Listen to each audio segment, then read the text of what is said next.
Well, good morning to you. It's good to be with you again. 2 days in a row, we are on a new trajectory and a new time of coming together regularly every day at 10 o'clock. It's great to be with you today, and I look forward to spending some time with you today as we dig into more of the Free Methodist statement on the dignity and worth of persons.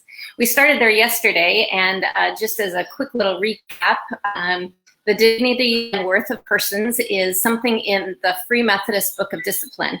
And it was passed last year at General Conference. And so it is one of the guiding principles. It's one of the kind of established, this is who we are and this is what we believe as part of being a Free Methodist. And so we're just spending some time looking into the statement, particularly in light of the situation with the murder of George Floyd, with the protests and the marches and the kind of rising voices saying that racism still is an ongoing issue in our society, and we need to address it.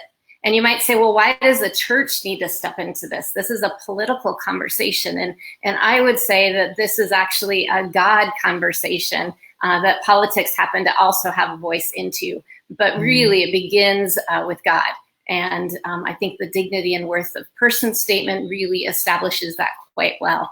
So yesterday we began looking through the statement and we got halfway through the first sentence. And so just to review what we talked about yesterday or what we read, it says, we are committed to the dignity and worth of all humans, including the unborn, regardless of gender, race, ethnicity, color, socioeconomic status, disability, or any other distinctions. And that's where we stopped yesterday. The reference is Acts 10, 34 and 35, where Peter and Cornelius meet, and God's plan for his salvific acts and love extends beyond just Jews, the chosen people. It extends to everyone, including Gentiles, including Romans, including Italians.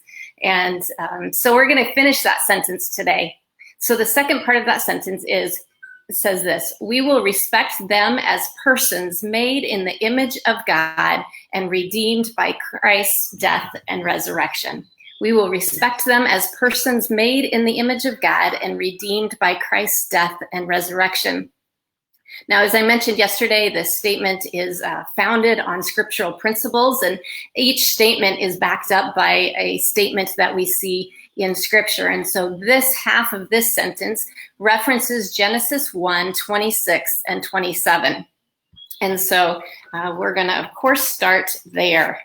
Genesis 1, 26 and 27, it says this: then God said, let us make humankind in our image, according to our likeness, and let them have dominion over the fish of the sea, and over the birds of the air, and over the cattle, and over all the wild animals of the earth, and over every creeping thing that creeps upon the earth.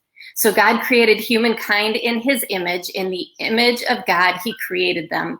Male and female, he created them.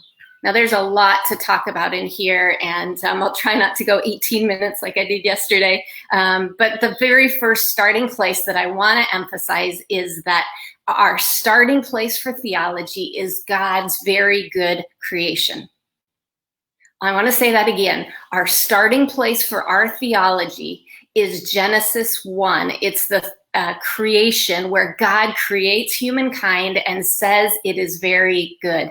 That's where our theology begins. And you might say, well, of course it begins. That's the beginning of scripture. But I just want to share that and emphasize the importance of that, because oftentimes the fall, when sin enters the world, becomes the starting place. And that is not our starting place. The starting place is actually right where God creates humankind and he declares man and woman very good. It's really important to begin in that place, not at the fall. Because when we say that God's redemptive power and his grace is big enough and grand enough and powerful enough to redeem all things, that redemption takes us back to being made in the image of God and being very good. It is important for us to remember that God's redemptive power is big enough, powerful enough, mighty enough, strong enough, redemptive enough to return us to that very good creation as made in the image of God. And we're going to touch on that in a couple minutes when we get to talking about that, because that is not necessarily emphasized and actually embraced across the board within the church. So we start with creation, which was very good. We are not like the Gnostics, who declare that all of creation is evil and this world is bad, and we're just waiting to be whisked away. We're just waiting to escape this evil world and to go to heaven. That is not our theology. We do not create this distinction between the creation being bad and the spiritual being good. That is Gnosticism. That is not our faith. Our faith stands firmly on a creation which God created and was very, very good. So when we talk about what God is working and doing in this world, we talk about restoration and shalom, and we look ahead to Revelation and see where our story ends. And we see that God is going to make a new heaven and new earth. He's making all things new. Notice he's not making new things. He's making all things new. He's restoring and redeeming back to his original very good creation. And that restoration process is actually happening now. It's not completed now, and we can definitely look around and open a newspaper and read blog posts and just look outside our front door, and we can see that that full restoration has not happened, but it's in process. In fact, God invites us to be a part of bringing his kingdom to earth. And so I just want to remind you that restoration is messy. My family and I just moved into a home that's new to us, but was an older home. And before actually moving in, we did several months worth of remodel and restoration, and it's messy. There's still dust falling out of the air from all of the construction and the framing and the drywall and the new flooring and all of that. It still is coming out of the air. At least that's my excuse why everything's so dusty. But it's messy. And so if you look at our world and you say, what in the world is going on? It's the messy work of restoration. But remember where we're headed. In the end, God promises to make all things new. And remember where we began, with God's very good creation. And so when we think about the dignity and worth of all persons, we start there. We start with every single individual made in the image of God, all of humanity. That statement in Genesis, it doesn't specify a certain color or race or ethnicity or people group or nation. There are no distinctions made there whatsoever. In fact, the only distinction that might be made is male and female, and it very distinctly says both are made in the image of God. There is nobody left out of that statement, nor is there anybody held higher in that statement. There's not a certain people group as more of the image of God than another people group. And so I just want to remind us of that. As I mentioned, we hold fast to the understanding that we start with God's very good creation, and that God's redemptive power is strong enough to overcome the marring of sin, to redeem us and to make us new. There are some denominations that say, for example, they start more with the fallenness, and they say one of the reasons women can't be pastors is because women are so easily tempted. Just look at the fall. And so clearly they cannot become pastors. Well, that's putting the fall higher than God's redemptive power, which I'm not comfortable with at all, nor do we find that in Scripture. So it's important to know where we start, and that's highly significant. You know, Scripture doesn't stutter. God doesn't stutter when he talks about people, when he talks about his creation. There are very clear words about how God sees all of humanity. And we just need to remember that and start with that. Now, unfortunately, Scripture has been used in really negative ways to justify sinful behavior. And so I just want to touch on something that might sound very ancient and old, and we've gone beyond it, but I'm not sure we have. And so you might have heard of something called the curse of Ham. The curse of Ham. It references Genesis 9. And if you want to look it up, verses 18 to 27. This is a familiar story to many of you. This is where Noah and his sons, Noah and his family have gotten off of the ark after the flood. And Noah plants a vineyard, and he drinks some of the wine and becomes drunk. And it says he lay uncovered in his tent. And then his sons come in to see Noah in his drunken state, in his naked state in the tent. And Ham is the very first one. It says, Ham, the father of Canaan, saw the nakedness of his father and told his two brothers outside. And then the other two brothers, Shem and Japheth, take a garment and put it on their shoulders, and they lay it on their dad, and they walk backward so that they don't see their father's nakedness. And then in verse 25, it says, cursed be Canaan, the son, the grandson of Ham, lowest of slaves shall he be to his brothers. Now, there's a lot that we could unpack with that statement, but I want to share with you that curse has been used in really evil, sinful ways. The curse of it's interesting, scripture talks about the curse of Canaan, but it's called the curse of Ham. So the curse of Ham has been used to explain all sorts of things. For example, it talks about that Ham's descendants were African, and Ham suddenly in the story becomes black.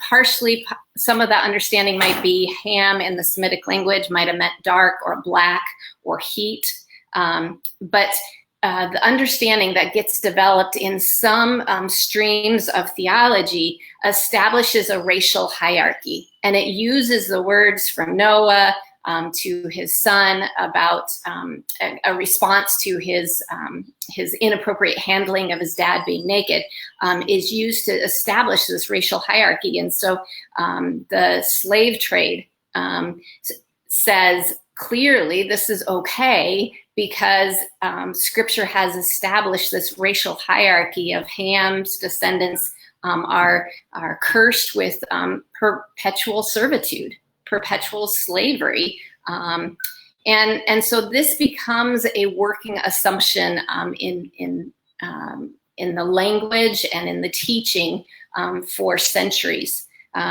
This story becomes the establishment for an expectation of behaviors. And so out of the curse of Ham, there's this understanding that blacks are expected to be unruly. They're expected to be rebellious. They're expected to be dishonorable. They're expected to need someone to take care of them, to keep rule over them. And this all goes back to this really incorrect handling of the scripture. And so the curse of Ham actually was used to justify slave trading and slave ownership. There's even some language, and unfortunately it continues today, saying that the slave trade was good for Africans because it allowed them to be exposed to Christianity, and the slave owners took such good care of the slaves. And this is it sounds horrendous, but this is still very present in modern day thought. I mean, on the fringes, but it is definitely present there still. In fact, the town I grew up in is known for an author who regularly is publishing blog posts and articles and books establishing these claims. The curse of Ham was also used by Nazi Germany, apartheid South Africa, throughout their theological support of slavery or apartheid, or the horrific acts of Nazi Germany. Now, you might say, well, that was a long time ago, we're beyond that. Well, I just want to say that if you're familiar with the group alt-right, they became a little bit more familiar in modern media over the last couple years. The alt-right is a group that was started in 2008, and they believe that America was not concerned enough about white identity and racialism, which was the belief that humanity can be divided into different races and should be kept separate. And so the alt-right is kind of an umbrella name for a lot of organizations who promote white nationalism or white supremacy or racial separation. And so they use the curse of Ham as part of their grounding for their beliefs. And so this really continues yet today. And you might say, well, that's the fringes. What was interesting as I was doing some reading about it yesterday, that it was only in 2017 that the Southern Baptist Convention came out with a statement and said that they denounced the alt-right and their teachings. And initially, that legislation that they passed included language denying the curse of Ham. And it had to be taken out in order for that to be passed because it became too divisive. And then in 2018, the Southern Baptist Convention passed a doctrine renouncing the doctrine of the curse of Ham as a justification for racism. So we can say, well, that was a long time ago, but it is right present today. And I don't mean to pick on the Southern Baptists. It's just something that I found in my reading, just as an example of how present this is. And so I just want to remind us where we started and close up with that. Is we declare that all people are made in the image of God. All people are made in the image of God. All people are made in the image of God. And we start there. And that declares how it is that we engage with one another. That is how we see one another. And most importantly, it's how God sees each of us. And so that should challenge us to make sure that our assumptions, our beliefs, our interactions, our prejudices are all in line with what God says about his very good creation. And so we have been going for quite a while, so I just want to finish up with that. We will continue tomorrow with get to the second sentence of the dignity and worth of all persons statement that is in the Book of Discipline and passed in 2019 at General Conference. So I would encourage you to spend some time in Genesis 1, reminding yourself about God's very good creation, and then digging into Genesis 9, where it talks about Noah and his drunkenness and the interaction with his sons.